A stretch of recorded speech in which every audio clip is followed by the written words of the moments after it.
The Myriad Stories is a selection of stories about a very dysfunctional family headed by Harold Meyerowitz, who's a retired sculptist, artist, and his kind of their quirks in life, let's say. So their family quirks and the way they meander around each other, and the way that Dustin Hoffman's character Harold kind of is the patriarch of a family who don't really like him because of a bunch of issues. And it's basically like a fly in the wall image of their goings on with him getting older and having to sell his flat and his work. This is a film directed by someone we've never done before, Noah Baumbach. Hopefully I pronounced his name right. Mm-hmm. And we looked at his work and we were like, he did like Squid and the Whale, which is something I've been wanting to watch for a while. And we were like, oh shit, we've never done it before. We should absolutely totally look into this. I looked into this, I watched the film, and I'm not going to lie, it was one of the most uninteresting films I have ever seen. And if it wasn't for Film Club, I would have turned it off. And it's really harsh because it has some decent qualities about it. But throughout this film, we have an all-star cast. We have, like, Dustin Hoffman has said, Adam Sandler in a very kind of serious role, which is quite rare. We have Ben Stiller, who, again, in a serious role that is semi-rare for him. Even people like Emma Thompson, Adam Driver making a little thing. I don't Sigourney Weaver, as you do.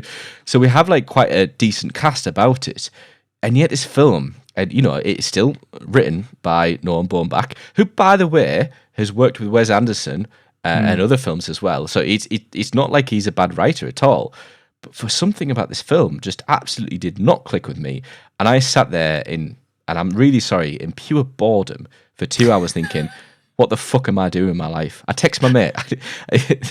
Tangentially, I actually text my mate and said, I'm watching a really shit film at the moment. What are you doing? And it's really harsh. And I don't like normally doing that, but I don't know if it clicked with you. I really hope it clicked with you. What did I miss? What did I miss in this? Because it was not interesting. Well, I mean, I think a lot of people have echoed the same sort of sentiment that you have. I know that there's lots of people out there that don't like this film. Really? Oh, that makes me feel so much better. Thank you. Originally, I'd suggested this because I'd been talking to somebody about Noah Baumbach, in particular about Noah Baumbach's use of dialogue. And I had a very, very different experience than you did by the sounds of it. I was actually a bit busy this week, and I was trying to watch this film while doing something else. And at first, I thought, I'll be fine. It's a low stakes film. But as the dialogue clicks in, I was like, oh my god, no, I have to watch this. This thing grabbed my attention, and a lot of it comes from the different way in which Noah Baumbach expresses conversation. There is a fantastic video essay written by a nerd writer on YouTube, which, if anybody's interested, I will post in the comments below, because he takes this great way of sort of deconstructing conversational threads that occur in this film, and how conversation isn't necessarily linear. Instead, it's represented in a way which is much more natural. In the real world, people speak over each other. Sometimes responses don't listen to the immediate statement. Sometimes two different threads of conversation are going on at the same time. And sometimes, something starts, a completely different set of conversation occurs, and then ultimately the ending is sort of like disjointed minutes apart. And I think that watching that conversation unfold was where a lot of my attention was drawn during this. Your family? Yes. Maureen only told us he was in the hospital this morning. Via text. They were staying up We here at drove from Maureen's Rochester country to house. Pittsfield. We wanted to talk to a haven't been able to get any doctor. information. Along with what I thought was really, really sort of stellar performances across the board, but in quite a boiled down way. There's nothing here that's like it's big and over the top. Am I right in a great example of what you just said is the scene with Ben Stiller and Dustin Hoffman, Harold and Matthew, where they're in the cafe and he's trying to buy him food. He's like, I don't want the salmon, it's too much. Do you want to share? He's like, no, I'm going to eat a steak. You got the French guy next to him with the jacket, and it kind of like, it's a great, concise way of explaining the relationship between those two throughout the film, but not necessarily his relationship with Danny and obviously his relationship with Gene as well. But I found that scene pretty much a great example of what you just said. That they are just Hoffman, Harold's mind is on something else all this time. He's always thinking about the left, right, and center. Where you've got Matthew just trying to isolate and just trying to say, yeah, but this, and yeah, but that, and yeah, but this. Is that right? Would you say? Yeah, absolutely. In fact, I think Nerdwriter uses one of that particular scene as one of his examples because he talks about how it's a perfect encapsulation of miscommunication. Two people that are not clearly communicating. They're playing almost at times this game of one-upsmanship. Yeah. And then add into it his weird use of edit.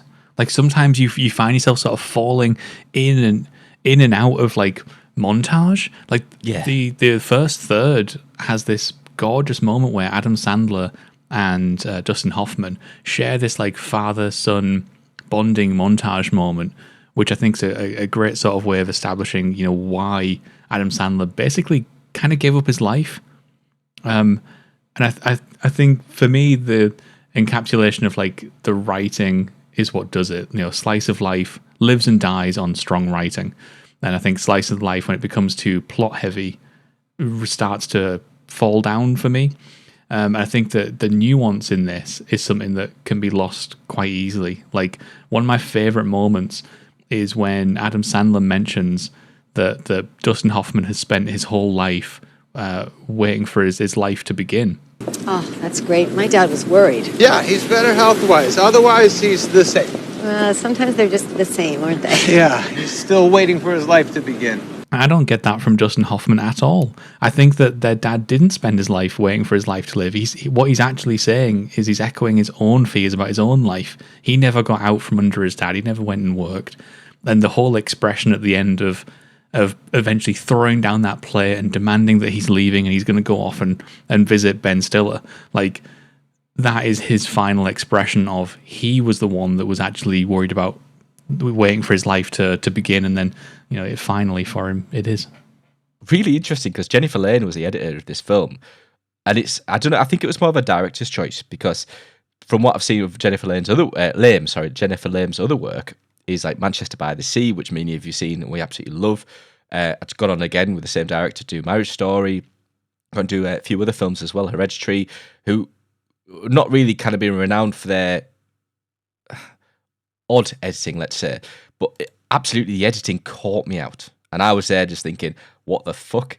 Especially, I think there's a scene towards the end of the film with Adam Sandler, and it kind of like zooms in on him when he's talking. I'm like, what the fuck are you doing? Like, gee, this is like almost amateur, but at the same time, there's a reason that it's there. And I don't know, it caught me well off guard. I think that is easily the strangest cut in the entire film.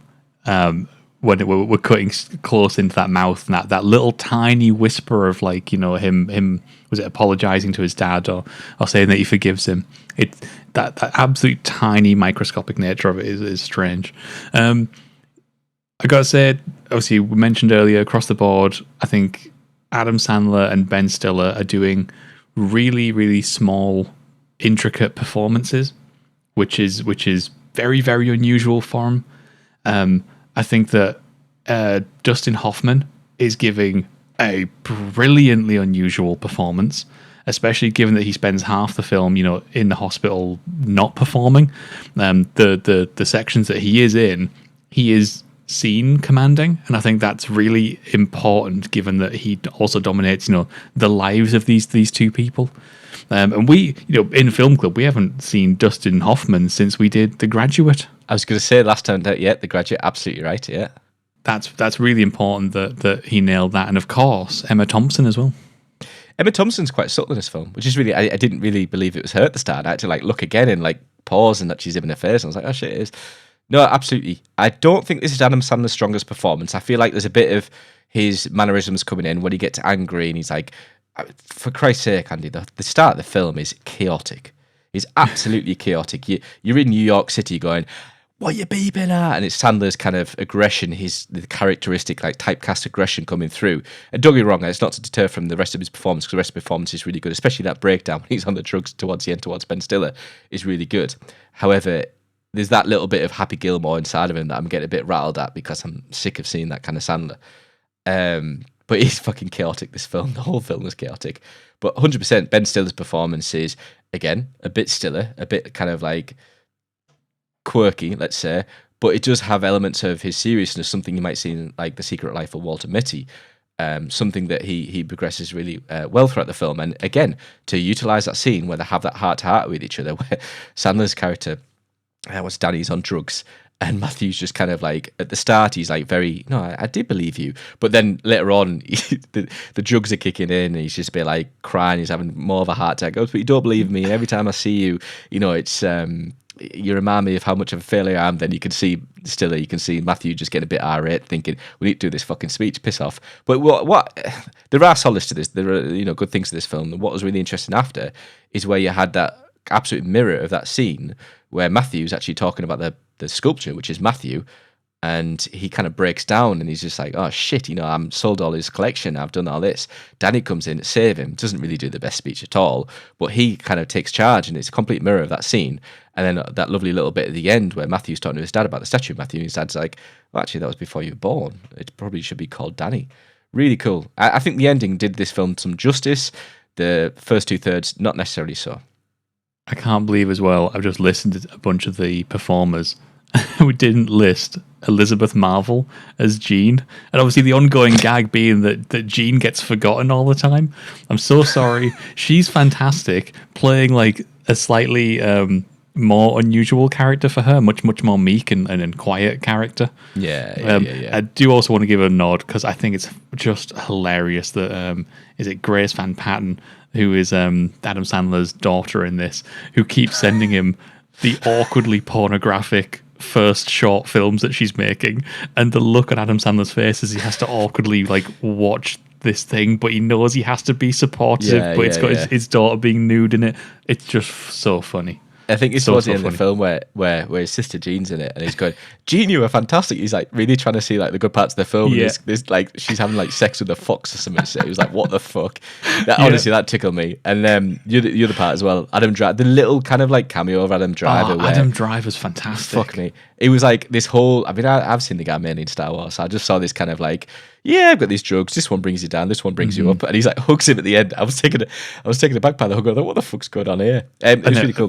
Speaking of course, if you want to talk Noah Baumbach and Adam Driver, after this he goes on to do Marriage Story with him, which is just gorgeous. And then if you want to talk cameos, Sigourney Weaver rocking up for just what the fuck? 20 seconds.